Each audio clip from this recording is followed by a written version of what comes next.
साथियों, जब कहीं हिंसा होती है, अक्सर उस हिंसा में गरीब लोग, छोटे तबके के लोग उस हिंसा का शिकार होते हैं। लोगों के घर जला दिए जाते हैं, लोगों की दुकानें फूंक दी जाती हैं। तमाम ऐसे नुकसान जिनकी भरपाई वो छोटे लोग कभी नहीं कर सकते, उनको इनका सामना करना पड़ता है।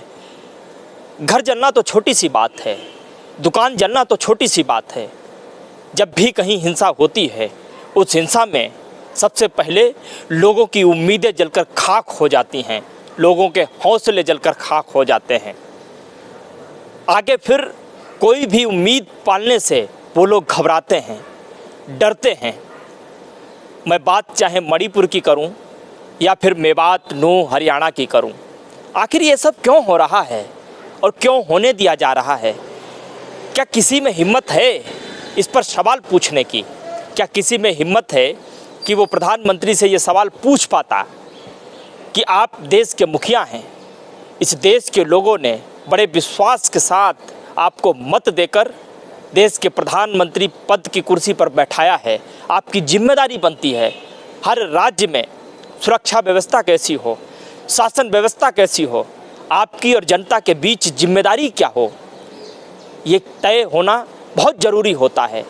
क्या किसी मीडिया चैनल्स में, क्या किसी एंकर में इस बात की कुव्वत है कि वो मणिपुर के मुख्यमंत्री एन बीरेंद्र सिंह से सवाल पूछ पाता कि 2 महीने से ज़्यादा का वक्त हो गया, लगातार वहाँ हिंसा भड़कती रही, लगातार वहाँ आगजनी होती रही, लोग मरते रहे, वहाँ बहन बेटियों की इज्जत के साथ खिलवाड़ किया जाता रहा, सरेआम नंगा करके उनको सड़कों पर घुमाया जाता रहा।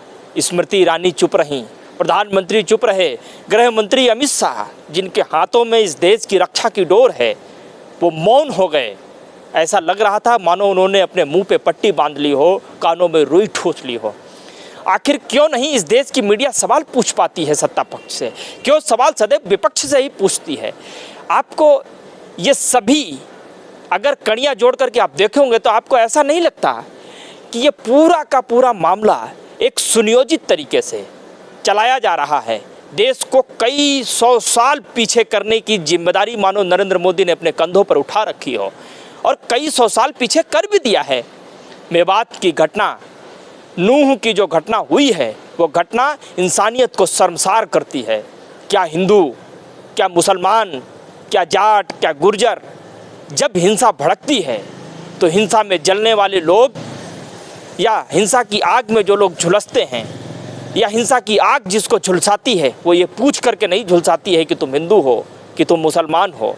और तमाम लोग जो भड़काते हैं, मोनू मानेसर जैसा शख्स जो वहाँ हिंसा को भड़काने के लिए भड़काऊ वीडियो जारी करता है, न राजस्थान की पुलिस उसे गिरफ्तार कर पाती है, न हरियाणा की पुलिस उसे गिरफ्तार कर पाती है। और कितनी शर्मिंदगी की बात है, इतना बेहूदगी भरा बयान हरियाणा का मुख्यमंत्री देता है कि हर शख्स को पुलिस जिम्मेदारी नहीं दे सकती। अरे तुम किसानों को एमएसपी नहीं दे सकते, बेरोजगारों को रोजगार नहीं दे सकते, महिलाओं को सुरक्षा नहीं दे सकते, पहलवान बेटियों को न्याय नहीं दे सकते, कम से कम इस्तीफा तो दे ही सकते हो ना। शर्म आनी चाहिए मनोहर लाल खट्टर जी आपको ये कहते हुए कि पुलिस सबको सुरक्षा नहीं दे सकती। इसका मतलब 2024 में लोकसभा का इलेक्शन है, तुम चाहते हो कि जहाँ जहाँ हिंदू और मुसलमान बाहुल्य क्षेत्र हैं वहाँ इस तरीके की हिंसाएं भड़के, आगजनी हो, ताकि तुम राजनीतिक रोटियां सेक पाओ। आज प्रधानमंत्री नरेंद्र मोदी भाजपा और आरएसएस के नेतृत्व में देश आग का शोला बन गया है। चारों तरफ अपनों को ही मारने काटने के लिए आमने सामने खड़े हैं। कोई देखने को तैयार नहीं है कि तुम हमारे हो या तुम हमारे नहीं हो। बस तलवार चलनी है तो चलनी है, घर जलाने हैं तो जलाने हैं, गाड़ियाँ फूंकनी है तो फूंकनी है, लोगों को काटना है तो काटना है। ये क्या कर दिया हमारे देश में? हमारा देश तो भाईचारे का देश था, हमारा देश तो अमन पसंद देश था। इस अमन पसंद देश में, इस भाईचारे वाले देश में इतनी कटुता, इतनी नफरत, इतनी बेमनस्यता, इतना बैर कहाँ से आखिर पैदा हो गया?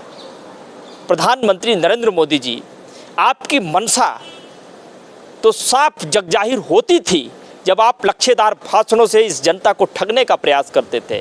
देश को वर्गलाने का प्रयास करते थे। लेकिन आज आपकी मंशा बिल्कुल स्पष्ट साफ दिखाई देने लगी है कि आप इस देश को तबाह करने के लिए आए थे, इस देश को बर्बाद करने के लिए आए थे और उसमें आप सफल होते हुए भी दिखाई दे रहे हो। लेकिन याद रखना, इस देश ने कई दंश झेले हैं। आज़ादी से पहले तमाम लड़ाइयाँ इस देश ने लड़ी हैं, तमाम गर्दनें कटवाईं, अनेक घरों से बेटियों को शहीद होना पड़ा, बेटों को शहीद होना पड़ा, तमाम लोगों को आग में जलना पड़ा, झुलसना पड़ा, लेकिन अपने देश को आज़ाद कराने के लिए वो कभी पीछे नहीं हटे। तुमसे भी इस देश को हम आज़ाद करा लेंगे। वक्त का पहिया आज तुम्हारी ओर है, कल इस देश की जनता की ओर होगा, और जब पहिया देश की जनता की ओर होगा तब आप कहीं दिखाई नहीं दोगे। इस बात को याद रखना मोदी जी।